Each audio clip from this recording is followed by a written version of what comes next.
Hey everyone, welcome back to the Quiet Vanguard. Today we're talking about keeping going, right? Keep pushing forward. As always, we go over the pillars. So the four pillars of the Quiet Vanguard: mastery, mastery of ourselves; stewardship, taking care of our loved ones, those around us; fourth pillar, alliance, so building this community of like-minded people; and then finally, action, getting things done. So today's going to kind of touch on mastery and action. Okay. Um, Today's culture, we love the start and we love the end. Okay. We like, oh, I've got a new project. It's like me with this channel. I was so excited. I still am, but at the start, it's very exciting. Oh, I'm going to do this. Oh, I'm going to do that. I'm going to start this. I'm going to start that. And then we love the finish line. Oh, loads of people are going to see this video, or my new business is going to earn millions and millions of this. And it's going to be great. What people don't see is the results. What causes the result is the hours and hours in the middle where no one's clapping for you, no one's giving you an attaboy. Um, the hours of practice, the hours and hours spent working towards your goal or whatever task you have set yourself, but that's where the work's done. So it's never luck, it's always hard work. And we get disheartened when things don't quite go our way, when perhaps we're looking at the finish line and we're not getting there quick enough, but we've got to put in the work first. We've got to do those hours and hours and hours before we get the gold. Okay. So I want you to think of all your heroes or people you admire. So think of, let's pick an actor. I don't know, Robert De Niro. Do you think that before he became all super successful, yada, yada, yada, in the movie world, do you think he didn't go on 1,000 auditions that they just kicked him out?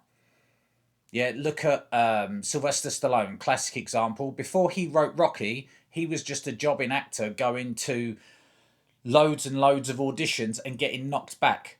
And then obviously he wrote Rocky, but it took all of that the constant grind. Okay, I like the Jimmy Carr example. So Jimmy Carr, British comedian. For those of you who don't know, he wanted to become a successful comedian. That was his thing. And normally, in England anyway, or at the time, it took about 10 years. 10 years on the stand up circuit before you got anywhere near, specials, TV, etc., etc. You got whatever, famous, right? So, what he decided was he didn't want to take 10 years. So, what he did was I think it was 360 ish, probably more, shows every year for 3 years. So it worked out he put in 10 years of work, in effect, in 3 years. So he worked hard to get to where he wanted to be. But think about that. Even though he did that fast track, if you want to call it a fast track, it's still the same amount of work. People see him now and think, wow, look at him. He's got all these specials and he's on all these TV shows and he's rich and successful and that's great. It must be easy, he must be. But they didn't see when he's getting booed off stage at some seedy little working men's club somewhere in some dodgy town. They didn't see him, getting booed off stage or having bottles thrown at him. But that's what happened.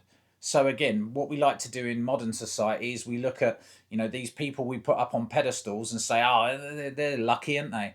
Yeah, lucky, but they also work their ass off. Musicians, right? Love him or hate him, and I'm in neither camp. But like someone like Ed Sheeran, you think that he just picked up a guitar one day, played it, and then he got multi-million-dollar record deals and mansions and whatever. Like no, and got successful and got famous. No, of course he didn't. He probably practiced for thousands of hours, trying to learn the guitar and learn to sing and well, whatever. Don't have a go at Ed Sheeran. All right. Anyway, you get my point. Okay, so the work is done where people never see you. So the problem with that is, were those people, again, pick your own hero, think about whoever is a hero in your life, Were they disciplined or did they have motivation? Were they disciplined or were they just, oh, I've got motivation today? Right, well, I'm going to say that it's discipline. Discipline trumps motivation all the time. Motivation is great at the beginning of a project or great at the beginning of a goal because you feel all hyped up to do it. But it's what I call a fair weather friend. Okay, so think of Olympic athletes. Think of marathon runners, right? Well, they have to run a lot. Yeah, obviously, they run marathons. So do you think that they're just motivated every day when everything's going right and they go out and they have a great run? That's the only thing that happens. No. Might be raining outside and, 5 below or whatever, snowing. They know they've got to go out and run. Right? So are they motivated to go and run in a storm? No. When it's 4 o'clock in the morning, pitch black outside, and they know they've got to go running. Are they motivated to do that? No. They're disciplined to do that. It's all about discipline. It's can you do the thing you know you want or need to do when you have zero motivation? Because motivation is generally driven by dopamine, that good feeling, right? Yay, it's going to be amazing. Look at me. I'm going to do all this great stuff and I've had this great idea and I'm really up for it. The second, if it's just motivation and you don't have discipline, the second that things are looking a bit, not sure about this, things are going a little bit wrong, or the conditions aren't exactly right, it's done. We're done. People quit.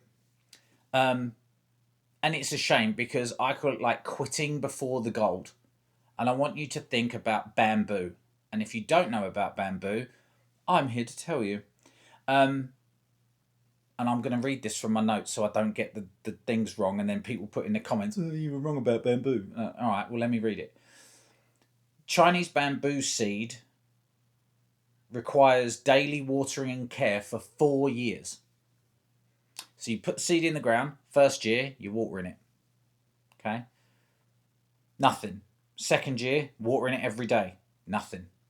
Third year, watering it every day. Nothing. Fourth year, it springs up and grows around 80 feet high in 6 weeks.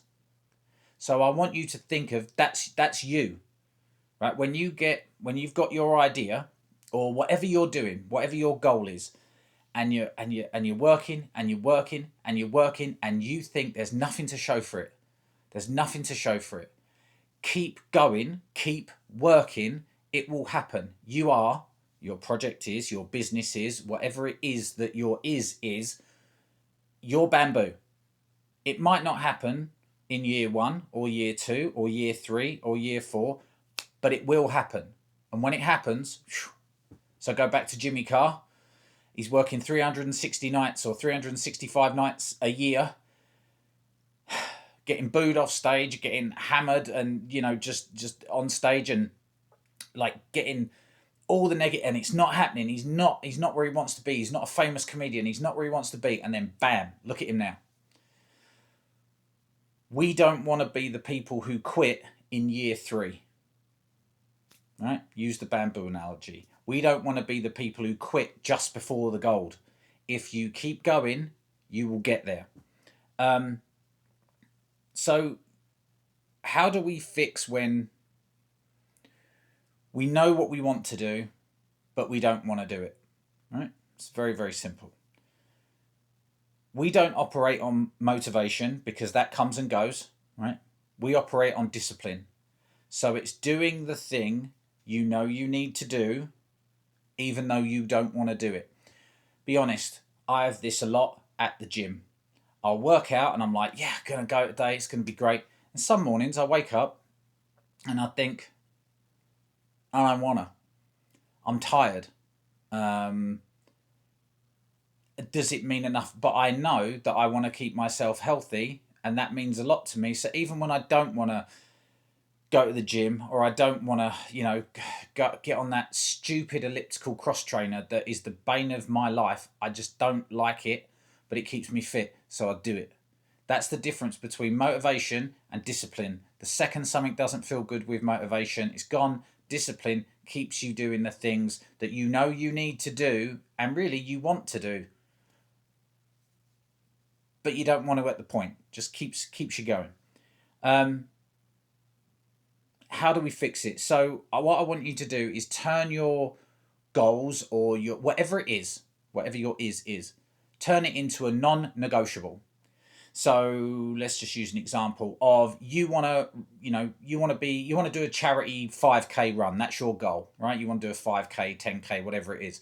And you know you need to run every other morning, X amount of miles or whatever, every other day. Whatever your goal is, whatever your strategy is, it is non-negotiable. You will do it. Get it in your head that it is non-negotiable. And after you do that for a while, your body learns. Excuse me.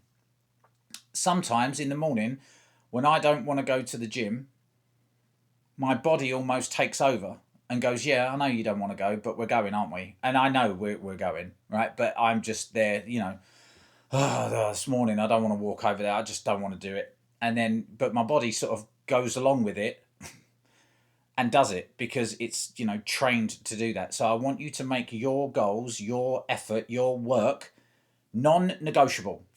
We do not negotiate. So we get it done. We honor our words. We keep those commitments. Okay. So if you said you want to run a 5K next year on so and so date for this charity, you honor your word. Think about it. We don't negotiate with ourselves, certainly not with our own brains, because you know what oh, it's cold outside, I don't want to go. Well, you're going, right? So tough. But think of it as honoring your word.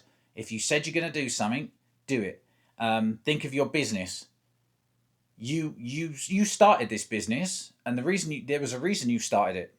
So honor your word. You said you wanted to build a successful business, so build it. Right? Don't wuss out. Right? Don't negotiate with yourself. You wanted to do it. Honor your word. Do it. Don't quit. And that sounds really, really easy. But think of this.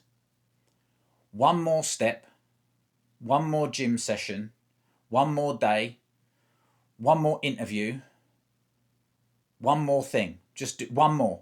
Just do one more. If you use the one more thing, there's two things that I use, and we'll go over the other one in a sec, but there's two things I use. One more. And I always use the gym analogy for me because it's just simpler to explain. One more day. Just go to the gym one more time. You haven't got to think about the end result. Again, we love the start and we love the finish line. It's the bit in the middle that sucks, right? That takes all the effort and the energy to be successful. So if I thought about working out for the rest of my life, I'm like, ugh, right? But if I do one more day, I'm good. Just one more. Just go to the gym one more time. And if you keep that in your head, one more. So again, for your business, right? One more meeting with a client, or one more phone call for your sales, one more day of working on the website, just one more, just keep going. And then tomorrow, guess what we do? It's one more day. And if you don't stop, you can't be beaten. You can't beat someone who never ever stops.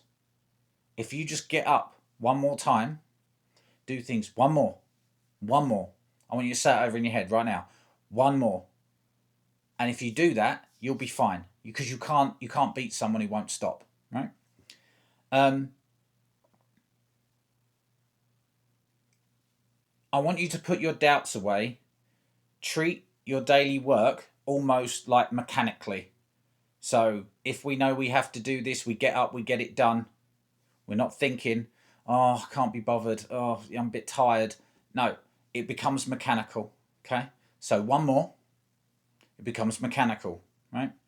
And the last thing that might help you, it helped me, is from Jocko Willink. And if you don't know who Jocko Willink is, go and look up his book. It's called Extreme Ownership, which we will be doing an episode on extreme ownership. But he does a great thing, and I saw it on YouTube, whatever. And he just says good. When things don't go right, or things are apparently not, not the best, good. Yeah. Yeah. And it's so powerful, but so people miss it because it's so simple, but it's so powerful. This isn't, I don't know, something for your business, right? Oh, this hasn't gone right, or this is broken. Good. We'll fix it, and then we'll know how to fix it. This has gone wrong with my training plan. Good. So now we know what works and what doesn't work, right? If you just say good, nothing can ever get on top of you. Nothing can ever beat you because it's good, because you learned something from it. So when Muggins here wakes up in the morning and goes, I just don't want to go to the gym, I'm tired. Good. Because we're gonna see how far we can push when we're tired.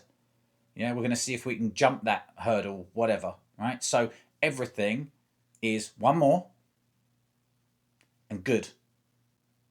And if you do that, that strips away motivation. We don't need motivation. We can't operate on motivation because it comes and goes. Discipline stays all the time. And you can be disciplined by saying one more and good. I hope that helped. If you like the video and you haven't already, please subscribe. All that, YouTube stuff, like, subscribe, share, do all that. But remember, you can do whatever you want to do. You just have to keep going. Don't quit. You made a promise to yourself. Don't quit on you. You're stronger than that. One more. Good. The standard starts for you. Have a wonderful day.